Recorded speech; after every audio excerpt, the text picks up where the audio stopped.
You probably all have heard this advice. Uh, there are no shortcuts, you just have to put in the hard work.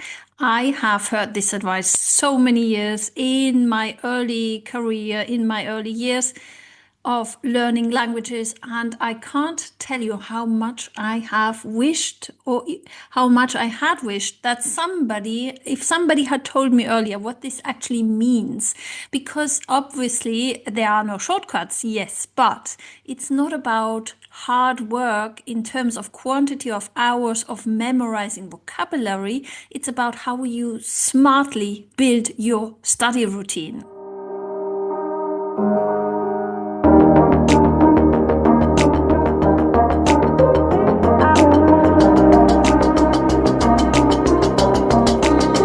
Hi, I'm Dr. Alex. I'm a social psychologist, I'm a language coach, and I'm a polyglot. And on this channel, I bring you the best techniques and hacks from social psychology to build your perfect study routine and to speak fluently very soon, actually, with unshakable confidence. So let's start. Today I want to share with you some tricks how you can move around things so you can build your perfect study routine. Also, don't hesitate to download my guide. I have a website with e-books and e-guides that help you to build the perfect study routine and also that help you to apply the everyday nano method to your own language learning. Now, number one, this thing about there are no shortcuts, you need to work really hard. I heard this in my early study years when I was still struggling even with English. I heard that so much. And you know how I took it? I took it as hours of memorizing vocabulary.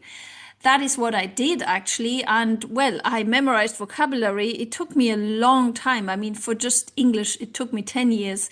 And that was, I'm not saying it was wasted time. Of course, also memorizing vocabulary in the end will lead to something, but it's so slow. It slows you down because it's without context. You need to have the context of meaningful life in order to actually memorize quicker. Now, in terms of there are no shortcuts, yes, they are. There are. So shortcuts there are in terms of how you study, how you develop your study routine. So let's move around some things. So number one, what is really important? Do not measure your progress by the amount of chapters or the amount of a textbook, the amount of chapters of a language learning textbook, or the amount of vocabulary lists you have actually gone through in a language app. Don't measure by that. Measure in terms of the quantity of social situations you can manage. So how many social situations can you already manage in the target language? That is the goal. So you want to always, and I can't say this enough, you want to always evaluate what is the most high frequent situations in which you need to communicate in the new language, and them you need to study. So it's not about the chapters of a textbook, it is, or of a language learning app, it is about the chapters of your real life. So what are you frequently going to have to say in your real life? What is the next chapter in your real life? This is what you need to ask. That's number one. So for me, at the beginning of actually learning English, becoming fluent in English, I had to very much actually study the situation of managing a job interview in English. So I then realized, oh my God, it doesn't help me to follow that course, that online course I was embarking on. I needed some very specific phrases in context of a job interview. So I completely changed and I studied that and I prepared always for the next step. So also to avoid you to get into overwhelm, please always see just the next little nano step and prepare just for that. This is what I also do with my dear clients. I just also, at the moment, I work with two lovely clients who I coach for the next step, which is actually succeeding in obtaining the next job in English. And what we do is we always work together to prepare and role play the next situation they will have. So ideally, this is 1 or 2 days before the situation you will have, so in this case, a job interview, to actually simulate that experience. This is actually called, it's very interesting, it's called future memories. If, first of all, if you envision already the situation, if you see yourself in that job interview, for that one, your brain will even switch on turbo because it will say, oh my God, this is so important. I need to memorize that because I will actually live, I will have sense making, I will have meaningful experiences in that context. So you can actually, and this is a brain shortcut, if you will, because you can actually tune into your memory mode quicker, because your brain will say, this is important to my real life. Apart from compared to if you study due to the rhythm of a textbook, you will just be led by the textbook, and maybe the contexts that are treated there are not even relevant for your own life.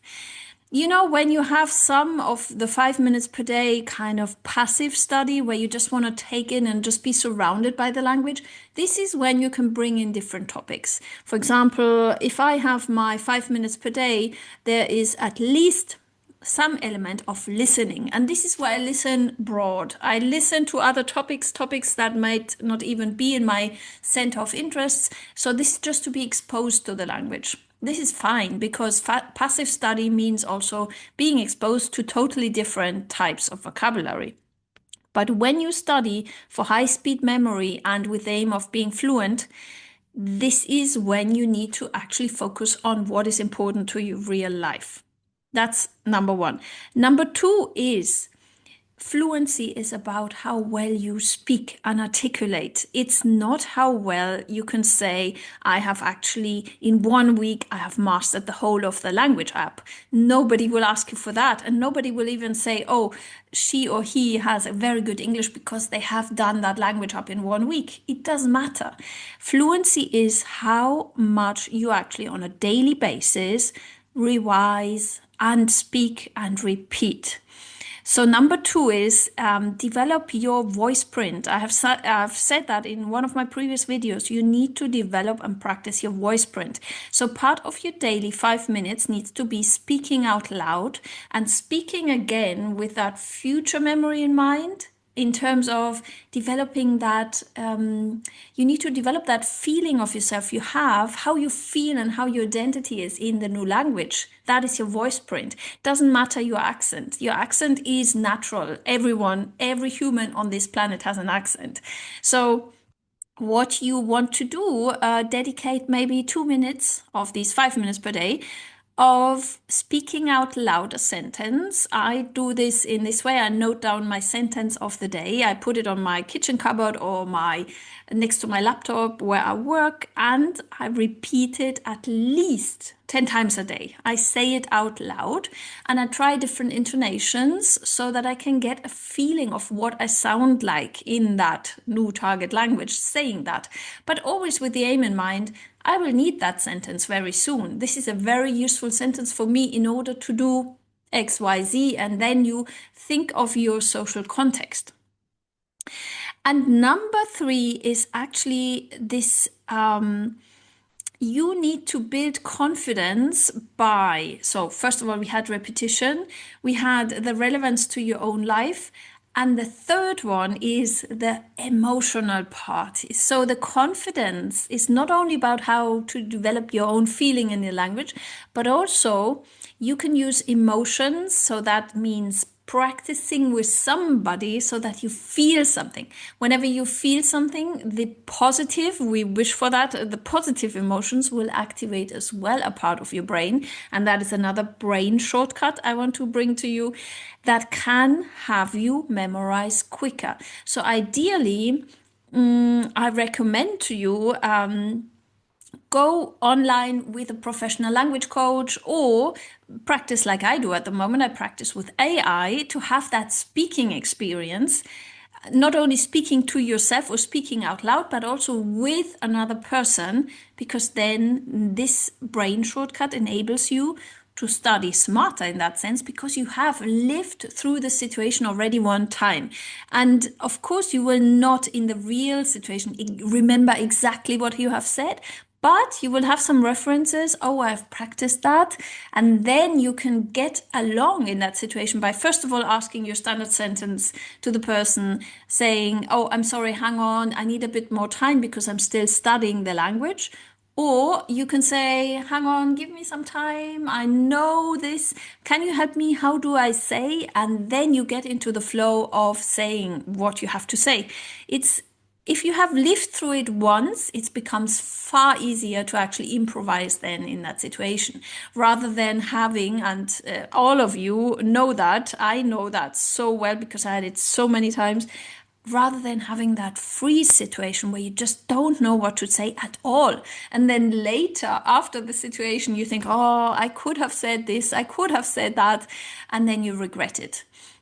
So we don't want that. So try these three brain shortcuts in terms of studying hard in a smart way, if you know what I mean. So build around your study routine, first of all, around your real life, around all these social situations that you will really live through. If you don't have any planned, think about your last situations that you had and think, how would I have said them in the target language? And also practice out loud, speak to yourself, and ideally then as the next step, speak with some practice partner or speak with AI, so that you get speaking and that you get feeling and developing your new character, your new feeling of yourself, your new identity in the language. Let me know, as always, in the comments how this resonates. Drop me a comment. Don't forget to check out my online guides, and see you in the next video. Thanks for watching today.